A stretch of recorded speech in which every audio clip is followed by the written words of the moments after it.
नमस्कार। दिन भर की हाइलाइट्स जानने के लिए सुनते रहिए सुजस आवाज राजस्थान। नमस्कार, आप सुन रहे हैं सुजस पॉडकास्ट। दिन भर की अहम खबरें लेकर हाजिर हैं अश्विनी और अणदाराम। सबसे पहले नजर आज की सुर्खियों पर। वीर बाल दिवस पर आयोजित इस कार्यक्रम में मुख्यमंत्री ने की शिरकत। गुरु गोविंद सिंह जी महाराज के साहिबजादों को किया कोटि कोटि नमन।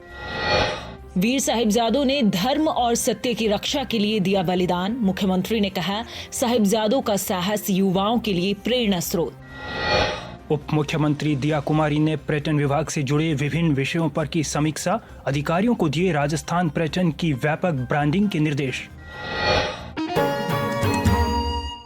और अब खबरें विस्तार से।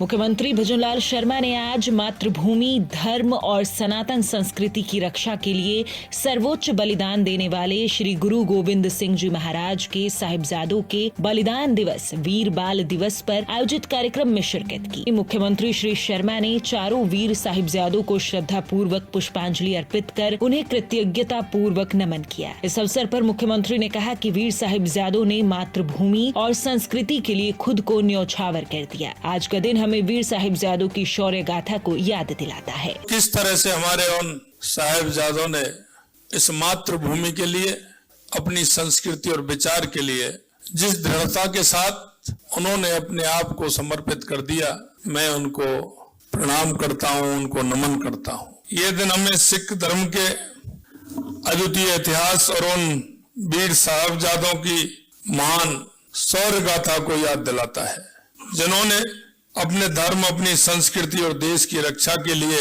अपना सब कुछ सर्वस्व न्यौछावर कर दिया। हमारे देश का इतिहास शूरवीरों से और बलिदानियों की गाथाओं से भरा हुआ है, लेकिन सिख धर्म के दसम गुरु श्री गुरु गोविंद सिंह जी के छोटे बाबा जोरावर सिंह और बाबा फतेह सिंह जी का बलिदान अपने आप में अनुपम है। मुख्यमंत्री ने कहा कि प्रधानमंत्री श्री नरेंद्र मोदी ने वीर बाल दिवस के माध्यम से साहिबजादों की अमर गाथा को राष्ट्रीय स्तर पर सम्मान प्रदान कर ऐतिहासिक कदम उठाया है, जो आने वाली पीढ़ियों को प्रेरणा देता रहेगा। प्रधानमंत्री श्री नरेंद्र मोदी जी के नेतृत्व में वीर बाल दिवस को राष्ट्रीय बाल दिवस घोषित करना हमारी सांस्कृतिक धरोहर को संजोने और अपने आने वाली पीढ़ियों तक पहुंचाने का एक महत्वपूर्ण कदम भी है। मैं आप सभी से अनुरोध करता हूं कि इन वीर साहिबजादों के लिए और उनके आदर्शों को अपने जीवन में आत्मसात करें और समाज को एकजुट व मजबूत बनाने में अपना योगदान दें। और मैं पुनः हमारे साहिबजादों को मैं नमन करता हूं, प्रणाम करता हूं कि उन्होंने इस देश के इतिहास में, इस देश की संस्कृति में जिस तरह से उन्हें अपने आप को इस राष्ट्र की मजबूती के लिए समर्पित किया है। आइए हम सब मिलकर उन साहिबजादों को नमन करें और उनकी जो स्मृति है इसको हम चिरस्थायी बनाएं, ऐसा मेरा आप सभी से निवेदन है। इस अवसर पर मुख्यमंत्री ने कहा कि छोटी सी आयु में वीर साहिबजादों ने धर्म और सत्य की रक्षा के लिए जो साहस दिखाया, वो हम सभी के लिए प्रेरणा का स्रोत है। इनकी शहादत हमें सिखाती है कि सच्चाई और धर्म के मार्ग पर चलने के लिए उम्र नहीं बल्कि दृढ़ संकल्प की आवश्यकता होती है। छोटी सी आयु में इन वीर बालकों ने धर्म और सत्य के लिए जो साहस दिखाया, वो हम सब के लिए प्रेरणा का स्रोत है। अत्याचारी शासकों ने उन्हें झुकाने और धर्म परिवर्तन करने के लिए अनेक प्रलोभन और अत्याचार किए, लेकिन इन नन्हे क्रांतिकारियों ने धर्म की रक्षा के लिए मृत्यु को गले लगा लिया। और वो आपने देखा है कि किस तरह से उनकी शहादत हमें बताती है कि सच्चाई और धर्म के मार्ग पर चलने के लिए उम्र नहीं बल्कि दृढ़ संकल्प और साहस की आवश्यकता होती। और मैं कहना चाहता हूँ, माँ गुजरी ने जो संस्कार और उनको जो शिक्षा दी, मैं ऐसी माता को प्रणाम करता हूँ, नमन करता हूँ। आप सुन रहे हैं सुजस आवाज राजस्थान।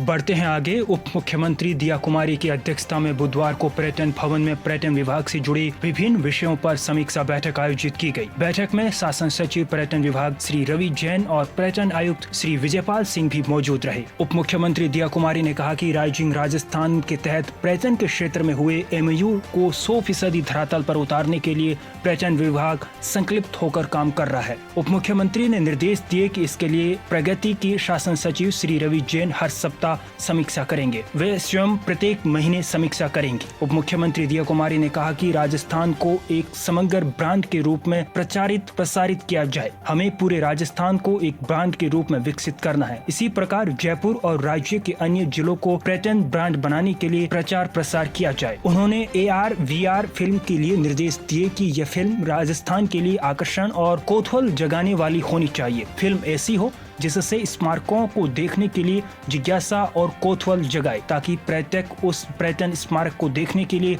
लालायित होकर वहां तक पहुंचे। इसके लिए फिल्म निर्माण में बेहतर सर्वश्रेष्ठ कार्यों का चुनाव होना चाहिए। इसी प्रकार ऐप भी ऐसा विकसित हो जो स्मारकों को देखने के लिए वहां तक पहुंचने के लिए प्रेरित और गाइड करे। बैठक में सोशल मीडिया पर राजस्थान पर्यटन को बढ़ावा देने के लिए सोशल मीडिया इन्फ्लुएंसर मीट कराने पर चर्चा की गई। उप मुख्यमंत्री ने 7 से 9 मार्च 2025 को जयपुर में आयोजित होने वाले 25वें अंतर्राष्ट्रीय भारतीय फिल्म अकादमी पुरस्कार समारोह के आयोजन, पर्यटन विभाग की बजट घोषणाओं की क्रियान्वयन, नई पर्यटन नीति पर चर्चा कर आवश्यक दिशा निर्देश दिए।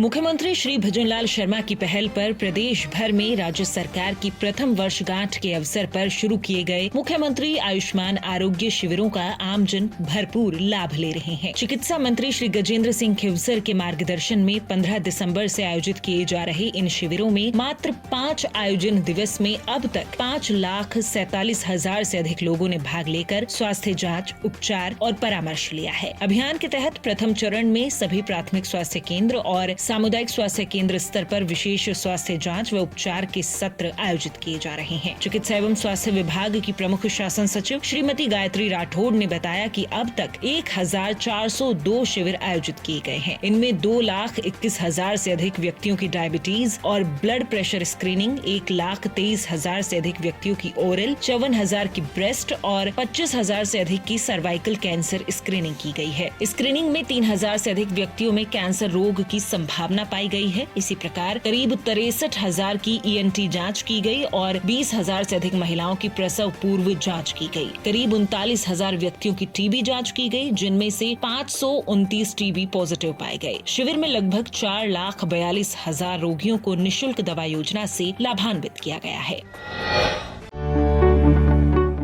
राजस्थान सरकार का प्रयास, सही जानकारी हो आपके पास। राजस्थान सरकार के समाचारों, महत्वपूर्ण निर्णयों और सभी योजनाओं की सटीक और सही जानकारी आपको मिलती है सुजस ई-बुलेटिन, सुजस वीडियो बुलेटिन और सुजस आवाज पॉडकास्ट के साथ। इसके लिए फॉलो करें हमारे YouTube channel DIPR Rajasthan official, Facebook page और X handle DIPR Rajasthan. Rajasthan सरकार से जुड़ी दिन भर की खबरों के लिए आप सुजस ऐप भी डाउनलोड कर सकते हैं।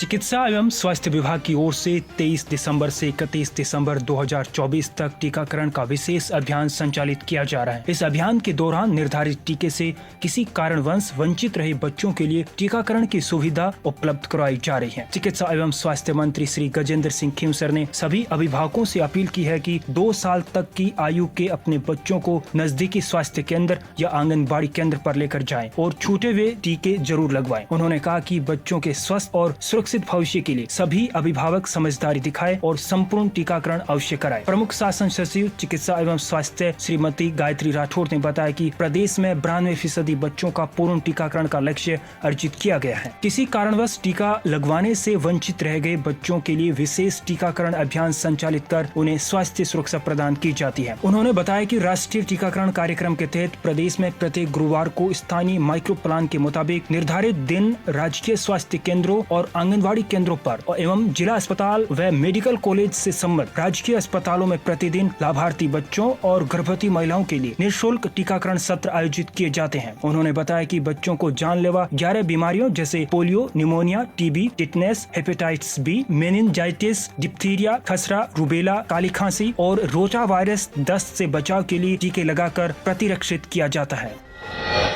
सुजस पॉडकास्ट में आज के लिए इतना ही। फिर होगी आपसे मुलाकात। तब तक के लिए नमस्कार।